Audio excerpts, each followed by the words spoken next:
In the days since the heartbreaking tragedy in Newtown, Connecticut, hundreds of thousands of you from all 50 states have signed petitions asking us to take serious steps to address the epidemic of gun violence in this country.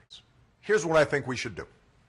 This week, I called on Congress to take up and pass common sense legislation that has the support of a majority of the American people, including banning the sale of military-style assault weapons and high-capacity ammunition clips. Police chiefs are asking our help to get weapons of war and massive ammunition magazines off our streets because these police chiefs, they're tired of seeing their guys and gals being outgunned. Each of these proposals deserves a vote in Congress.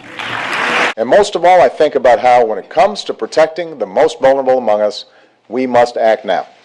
For the men and women in big cities and small towns who fall victim to senseless violence each and every day. For all the Americans who are counting on us to keep them safe from harm. Let's do the right thing. Demand a plan. Right now. As a mom. As a dad. As a friend. As an American. As an American.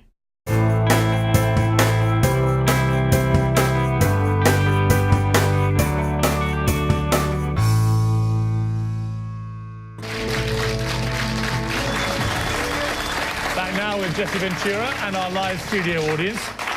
Gun control. This is something I've been very animated about all this year with all the various gun outrages, especially the appalling thing at the cinema in Colorado. Why is it that Americans, to me it seems, so many Americans cannot divorce their right to defend themselves with a gun to the apparent right to go and buy 6,000 rounds of ammunition, high-powered assault weapons, and go and murder Americans? Well, the best thing I can tell you, Piers, is this.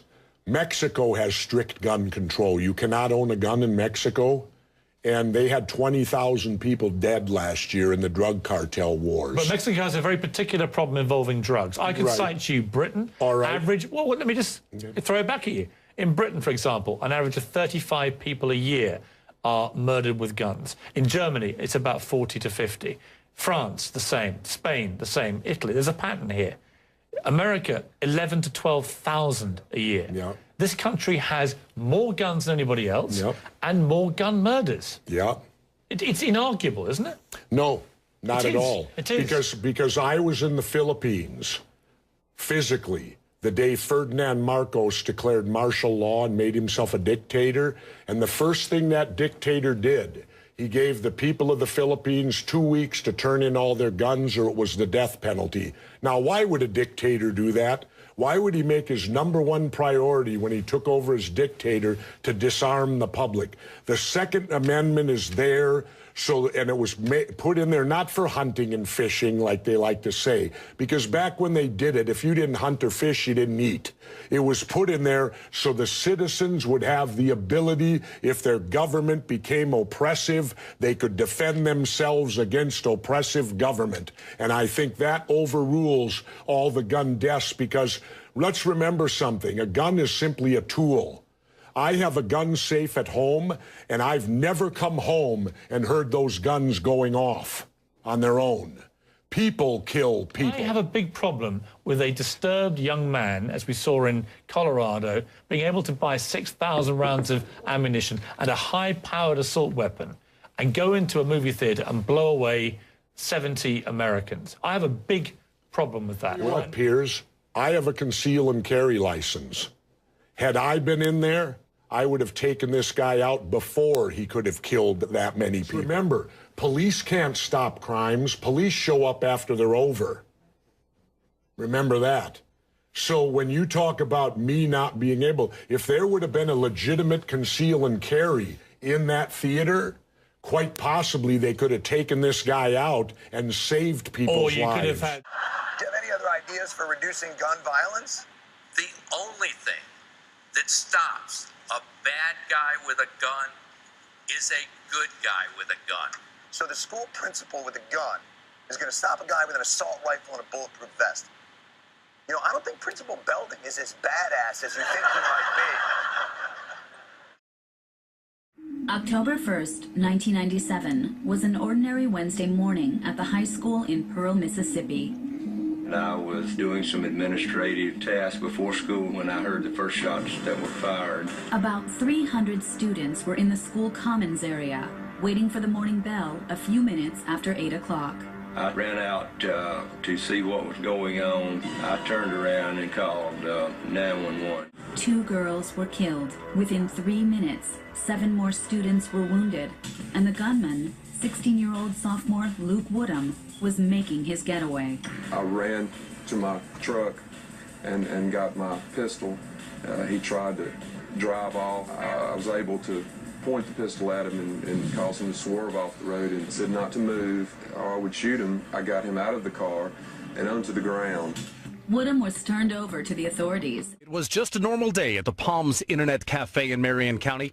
You can see the customers chatting and playing their games, but they were interrupted by these 2 men. Watch as deputies say Davis Dawkins and Dwayne Henderson come in and wave a gun, pointing it right at the customers asking for valuables. But just seconds later, someone steps in. Look at the right of your screen, a man running with a gun, firing at the suspects. From another angle, look at the guys in black clothing with masks, one with a gun, the other with a bat. You see them, and then you don't. The next time they come into view, one of them is diving on the ground. The man, 63-year-old Samuel Williams. He's right behind them, firing.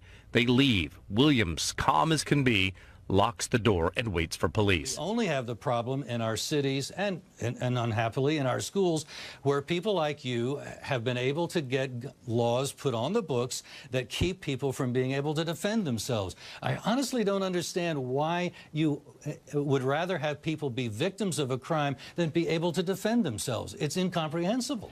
It seems to me that you're morally obtuse. You seem to prefer being a victim to being able to prevail over the criminal element. And I don't know why you want to be the criminal's friend. Kiss my ass. Yeah. Where you have the most armed citizens in America, you have the lowest violent crime rate. Where you have the worst gun control, you have the highest crime rate. Pierce, choose one. Do you want a lot of crime? We have it.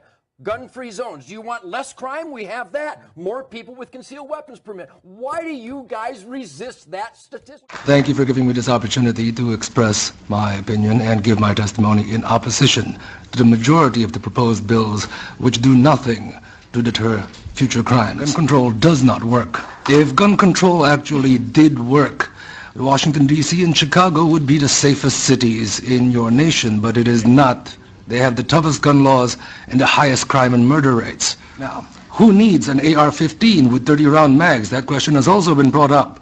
And I would like to put forward that had the Koreans in the LA riots not had AR-15s and AK-47s with 30-round magazines and Ruger 30s, their businesses would have been burned to the ground like all of the other businesses in their neighborhoods.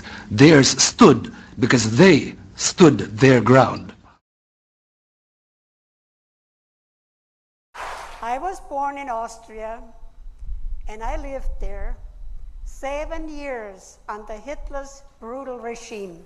The Austrian people elected Hitler by 98% of the vote by means of the ballot box. You might ask, how could a Christian nation, almost 100% Catholic, to elect a monster like Hitler?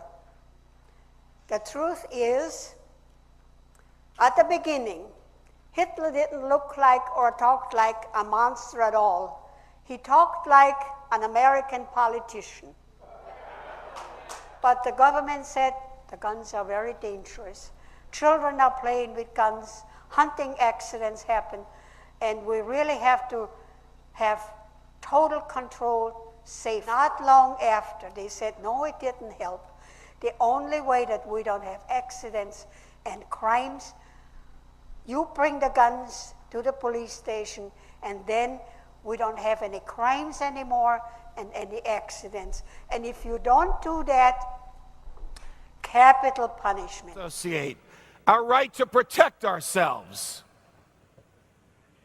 If anybody tells you that the Second Amendment was written to protect hunters' rights, there's some liberal crackpot from New York or California. The Second Amendment was written to allow you to protect yourself when the police can't or won't. And it was written to allow you to use it against the government if it is taken over by tyrants.